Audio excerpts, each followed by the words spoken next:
Loh, saya ini ngapain Pak? Maghrib-maghrib kok di sini? Matanya besar dan senyum menyeringai dan kemudian diiringi suara ketawa yang kuat. Semua orang yang mendengar cerita ibu tadi langsung mengatakan kalau itu sosok makhluk yang biasa disebut sebagai Pripun kabari Mbah? Wanginya Mbah itu tuh semerbak banget, wangi melati, dan wajahnya sedikit pucat.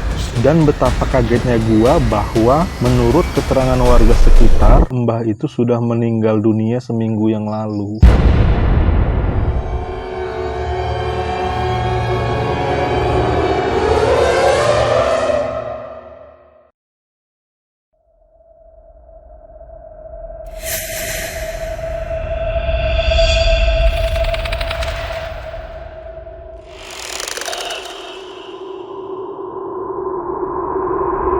Podcast Horor Insomnia bersama gua Asto dan gua Canggih. Selamat menikmati suasana santai yang menegangkan di podcast Horor Insomnia. Sekarang udah jam berapa, Tok? Jam berapa nih? 12:30 sih tadi gua lihat. 12:30. Alhamdulillah udah semakin banyak email yang masuk ya. Cerita-cerita horor dari email maupun Instagram udah banyak yang masuk. Makasih banyak supportnya, udah dukung channel kita dan selalu dukung channel kita dengan cara like, komen, share, dan subscribe. Oke. Oke, sekarang ini ada 2 cerita yang udah masuk. Yang pertama ini dari mana bro? Dari Instagram apa email? Ini dari email nih. Dari email. Dari email dari Mas Yanto nih namanya nih. Langsung aja kita bacain ya. Oke. Assalamualaikum abang-abang podcast Horor Insomnia. Oke, waalaikumsalam. Kenalin bang, nama gua Yanto. Gua mau cerita sedikit pengalaman horor yang pernah gua alami. Gua seorang penjual nasi goreng yang biasa jualan malam hari dan mangkal di persimpangan jalan depan emperan toko. Jarak antara rumah kontrakan gua ke lokasi tempat gua biasa jualan itu kurang lebih 1 kilometer. Iya, terus? Karena memang rumah kontrakan gua itu agak jauh dari pusat keramaian, jadi mengharuskan gua untuk jalan ngedorong gerobak lebih jauh untuk cari lokasi jualan yang agak ramai penduduk. Gua biasa berangkat jualan sehabis Isya dan pulang sebelum subuh sekitar jam 3 dini hari. Karena memang gua jualan mencari segmen pembeli yang biasa begadangan dan cari makan di waktu-waktu dini hari.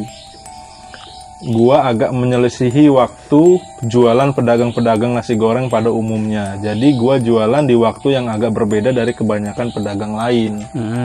Jadi kalau gua pulang dini hari, gua tuh selalu berpas-pasan dengan seorang ibu-ibu bersepeda yang sudah cukup tua. Atau mungkin bisa dibilang sudah mbah-mbah. Dia seorang penjual sayur keliling pakai sepeda. Jadi ketika dia berangkat naik sepeda untuk belanja sayur dagangannya di pasar jam 3 dini hari, itu selalu pas-pasan sama gua yang jalan pulang dorong gerobak sehabis dagang. Dan kami saling sapa kalau ketemu. Jadi Yanto ini pulangnya sebelum subuh lah jam 3. Nah kalau dia pulang dagang itu dia pas-pasan sama tukang sayur bro. Iya. Kan tukang sayur biasanya berangkatnya jam-jam 2, jam 3 gitu loh kalau belanja ke pasar. Iya kan? Malam gitu kan tukang sayur. Nanti dia paginya habis itu baru keliling dagang gitu loh. Dan kami saling sapa kalau ketemu. Tapi gua pun nggak tahu nama mbah itu. Gua hanya tahu bahwa mbah itu tinggalnya di kelurahan yang berbeda sama tempat gua tinggal. Dan gua hanya sekedar tahu ancer-ancer rumahnya aja. Karena waktu itu pas saling berpas-pasan, gua pernah nanya rumah mbah itu di mana. Jadi waktu itu sudah 3 malam, gua nggak pas-pasan ketemu sama mbah itu pas jalan pulang dini hari sehabis dagang. Gua bertanya-tanya dalam hati. Kenapa mbah ini sudah 3 hari nggak dagang? Apa mbah ini sakit atau bagaimana? Yang jelas besok gua berencana untuk nanya dan cari tahu ke masyarakat sekitar di daerah tempat dia tinggal. Iya. Karena gua berpikir untuk menjenguk dia kalau memang dia itu nggak dagang karena sakit. Belum sempat gua ke rumah mbah itu, ternyata malam dini harinya pas gua pulang dagang, sekitar jam 3 dini hari, dari kejauhan gua lihat mbah itu. Dan kami pas-pasan seperti biasanya. Dengan perasaan senang dan lega, gua lihat mbah itu udah mulai dagang lagi. Tapi yang agak gua merasa aneh, yang biasanya mbah itu naik sepeda, malam itu sepedanya dituntun sama dia. Merinding gua belum apa-apa. Dan gua pun berusaha menegur dia dan bertanya, "Pripun kabare mbah? Sampun telung dino mboten dol-dolan sayur nggih," katanya. Yang artinya, gimana kabarnya mbah? Udah 3 hari nggak jualan sayur ya?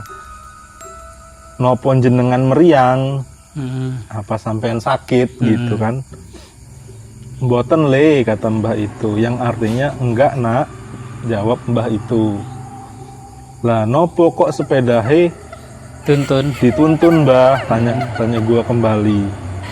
"Nggih le," kata mbah itu, jawabnya singkat.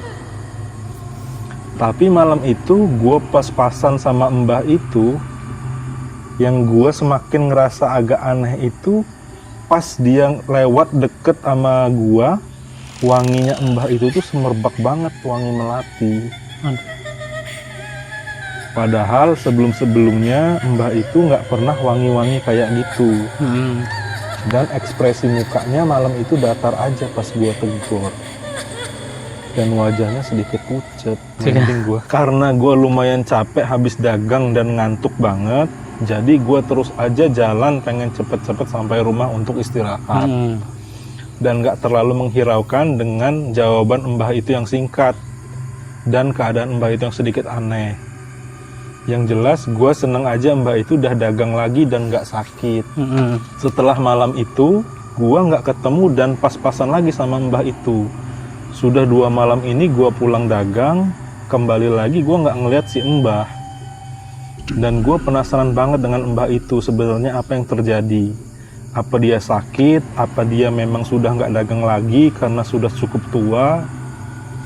Akhirnya sore itu setelah gue nyiapin dagangan nasi goreng gue nyempetin naik motor ke daerah rumah mbah itu. Dan gue nanya-nanya ke warga sekitar. Benar-benar nih. Dan betapa kagetnya gua bahwa menurut keterangan warga sekitar bahwa mbah itu sudah meninggal dunia seminggu yang lalu. Merinding gua coy. Berarti dia ketemu mbah itu udah kondisi meninggal ya? Meninggal. Kan awalnya tuh dia 3 hari nggak ketemu sama mbah itu. Terus dia berencana ke rumah mbah itu kan, nyari tahu rumah mbah itu buat jenguk atau gimana lah kata dia kan, setelah 3 malam itu. Belum sempat dia ke rumahnya, malamnya ketemu. Tapi dengan kondisi yang aneh tadi itu. Iya. Terus setelah itu besoknya 2 malamnya nggak ketemu lagi, nggak ada lagi. Pas dia ke rumahnya ternyata udah meninggal, bro. Nggak asing emang dari cerita-cerita kayak gitu. Cuman dari segi apa ya namanya, sisi lain lah, sisi lainnya itu kayak mereka itu udah meninggal, tapi nggak dengan aktivitasnya. Maksudnya gimana nih? Udah meninggal, tapi kok kayak ada arwah yang dia masih ngelakuin aktivitas. Iya. Mungkin nggak tahu juga ya, mungkin ada jin yang menyerupai mbah itu, terus jin itu berarti yang ngasih tahu si Yanto ini tadi gitu loh. Gitu. Berarti jinnya baik dok? Ya nggak ngerti juga ya. Kan dalam ini konteksnya si siapa Yanto itu nggak diganggu, nggak diganggu gitu kan. Selama ini kan mungkin banyak yang mempersepsikan jin itu nggak baik mungkin kan. Dalam kasusnya ini ngasih tahu kan? Nggak ngasih tahu juga sih bro.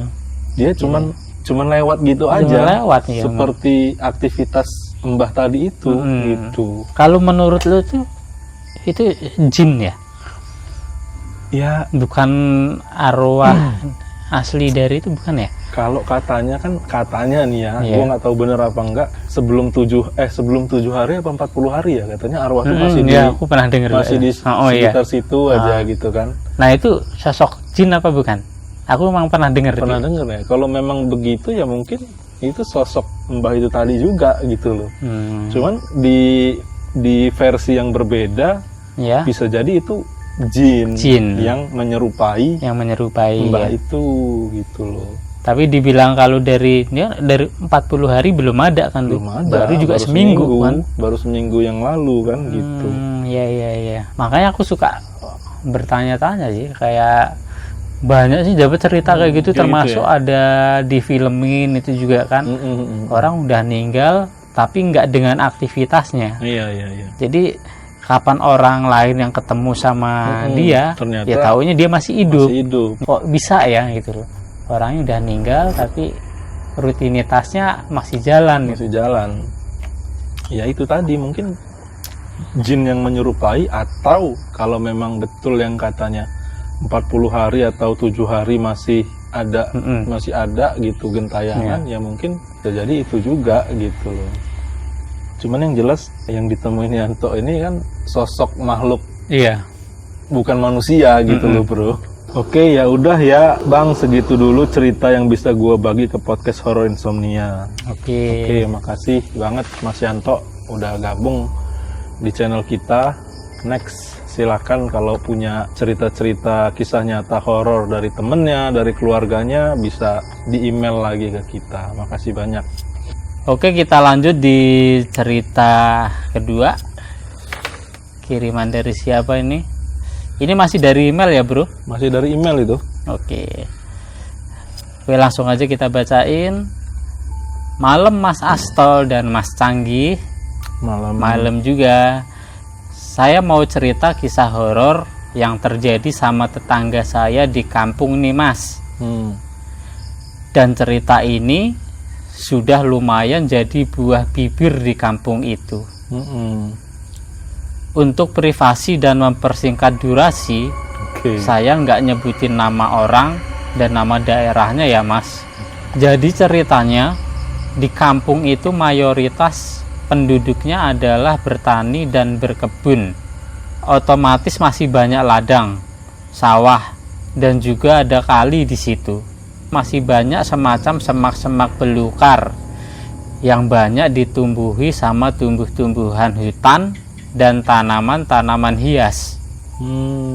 Dan karena saat-saat sekarang ini lagi musim kembang hias, jadi ibu-ibu di kampung itu kadang suka iseng berburu nyari-nyari tanaman hias di daerah ladang atau semak belukar gitu. Contohnya kayak tanaman keladi gitu yang awalnya tumbuh liar. Karena sekarang laku dan ada harganya, jadi penduduk situ kadang suka nyari-nyari kembang liar yang bisa dijual atau dirawat sendiri untuk tanaman hias. Iya, sekarang lagi musimnya ya bro. Baru nih berarti ya. Lagi musim kembang gitu katanya. Musim kembang di sini juga nih. Lagi marak banget, viral nih. Oke, lanjut. Suatu sore ada seorang ibu-ibu parubaya yang lagi ngoret-ngoret nyari tanaman hias di semak belukar yang deket kali itu. Dan mungkin karena ibu tersebut asik nyari tanaman hias, dia sampai lupa waktu. Dan tanpa disadari waktu itu sudah maghrib. Pada saat ibu tadi lagi beresin tanaman-tanaman yang mau ia bawa pulang, tiba-tiba kedengeran kayak ada suara kelapa jatuh di belakangnya. Gedebuk, bunyi kelapa jatuh. Dan setelah dia nengok ke belakang, nggak terlihat ada apa-apa yang jatuh. Tapi ibu itu masih terus lanjut beresin hasil tanaman dia yang sudah dia masukin ke polybag. Untuk yang kedua kalinya bunyi lagi. Gedebuk. Kayak suara kelapa jatuh di belakangnya. Kembali lagi ibu itu noleh ke belakang. Dan kali ini dia sampai berdiri dari duduknya untuk ngamatin sekitar. Tapi memang nggak ada kelapa yang jatuh. Dan anehnya lagi, dia baru sadar kalau di sekitar tempat dia nyari tanaman tadi itu nggak ada pohon kelapa. Terus dia kembali duduk untuk nerusin bungkusin tanaman hias yang sudah diambil di situ. Dan untuk yang ketiga kalinya bunyi lagi. Gedebuk. Suara kelapa jatuh itu terdengar lebih jelas seperti ada di belakang dia. Dengan refleks, ibu tadi noleh ke belakang. Dan masih nggak ada apa-apa di belakangnya. Dan setelah ibu tadi noleh ke belakang, terus memalingkan mukanya lagi ke depan, begitu histerisnya dia, ternyata ada sosok kepala tergeletak di tanah persis di depan ibu tadi. Kepala? Kepala. Kelapa jadi kepala. Serem juga. Merinding dia. Kepalanya itu gundul, matanya besar, dan senyum menyeringai dan kemudian diiringi suara ketawa yang kuat. Dengan histerisnya kemudian ibu tadi bangun dan lari sekuat tenaga. Tapi anehnya dia lari bukan balik ke arah pulang, tapi justru lari lebih jauh masuk ke dalam semak belukar yang ke arah kali di situ. Dia mah lari ke dalam. Ke dalam ya. Bukannya balik. Iya, balik ya. Nah, ketakutan gitu kan.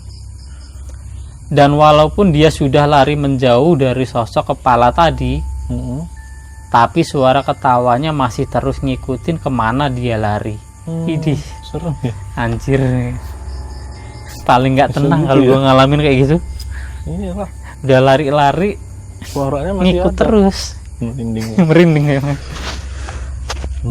Dan ketika kejadian itu ada seorang bapak-bapak yang baru pulang sehabis ngarit cari rumput untuk pakan ternak. Dan bapak itu melihat ibu itu lari-lari ngos-ngosan dari kejauhan.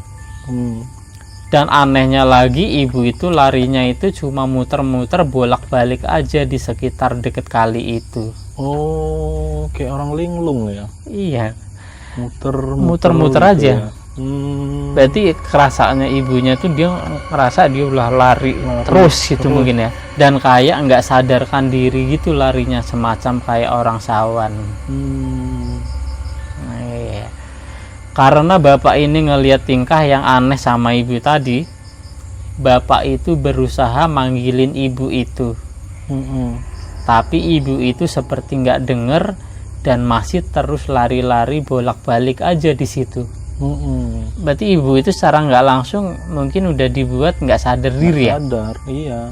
Dibuat nggak sadar dirinya oleh sosok kepala tadi atau saking dia takutnya? Iya, suara ketawa itu tadi juga kan iya, masih bener. ngikutin dia kan. Iya. Jadi kayak sawan gitu dia. Ngikutin terus lah. Udah lari. Akhirnya di waktu yang sudah maghrib itu, bapak itu lari dan nyamperin ibu ini dan langsung dipegang dan ditarik tangannya. Bener aja waktu dipegang dan ditarik tangannya sama bapak itu, ibu langsung kaget dan langsung tersadar. Iya, Dia bilang sama bapak itu, "Loh, saya ini ngapain pak? Maghrib-maghrib kok di sini?" Bapak itu jawab, "Saya juga nggak tahu bu. Saya tadi lihat ibu lari-lari tapi cuma muter-muter aja di sini, makanya saya langsung nyamperin." Iya. Akhirnya ibu itu ditemani bapak tadi sampai pulang ke rumah. Dan sesampainya di rumah, ibu tadi baru ingat dengan kejadian yang dia alami. Dan langsung cerita dengan keluarga dan warga sekitarnya.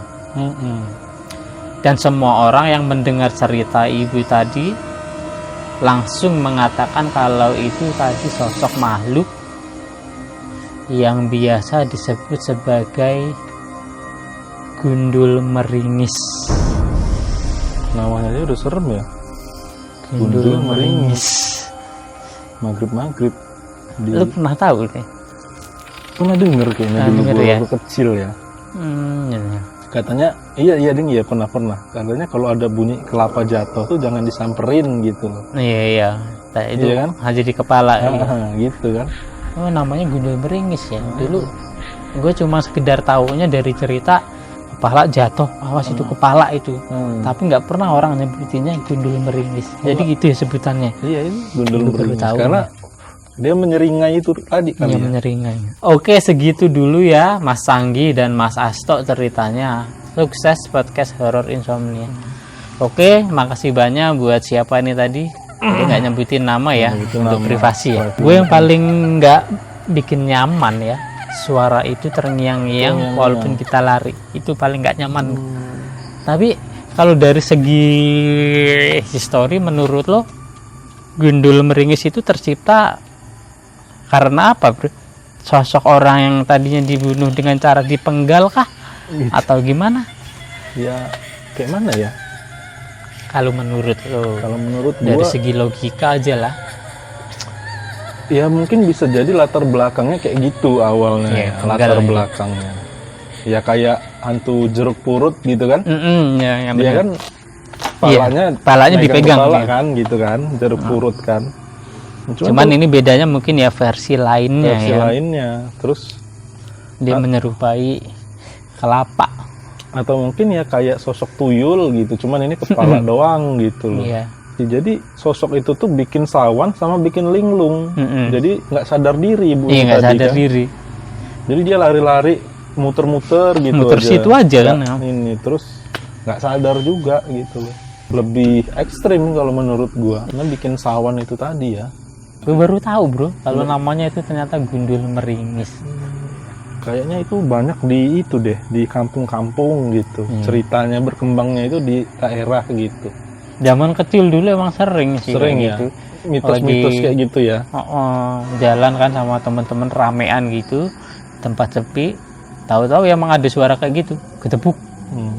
Oh, awas itu bukan Bukan ngomong. kelapa. Itu kan ngomong gitu. Bukan kelapa, itu kepala. Seriusan lu, ayo lari. Iya. Bener, emang nggak asing sih. Tapi lu baru tahu namanya. Iya, setelah dari ini ya? sini. Dulu ya pernah nyebutin sih namanya, tapi apa pokoknya bukan gundul meringis itu. Bukan ya? Mungkin karena tiap daerah mungkin sebutannya beda-beda ya. mungkin ya. Bisa jadi. Gue lupa sih, itu masa kecil dulu banget itu. Iya, jadi gue baru inget kalau ternyata emang ada sosok Ada yang kayak kepala gitu ya. kelapa gitu. Makasih banyak kirimannya buat Sobat Melek udah membawa kita kembali lagi ke masa kecil. Iya, ya. masa kecil ya, benar. Nostalgia. Ternyata baru inget. Iya juga gitu Iya, kan. Ada sosok yang cerita-cerita horor yang kayak gitu loh. Oke, kita udahin aja ya ngobrol-ngobrolnya malam ini. Rada merinding juga, gua. udah semakin larut. Makasih banyak Sobat Melek yang udah gabung di channel kita. Jangan lupa pantengin terus channel kita, dukung channel kita, Dengan cara like, komen, share dan juga subscribe. Oke. Makasih banyak Sobat Melek. Ketemu lagi sama kita di episode selanjutnya. Assalamualaikum warahmatullahi wabarakatuh.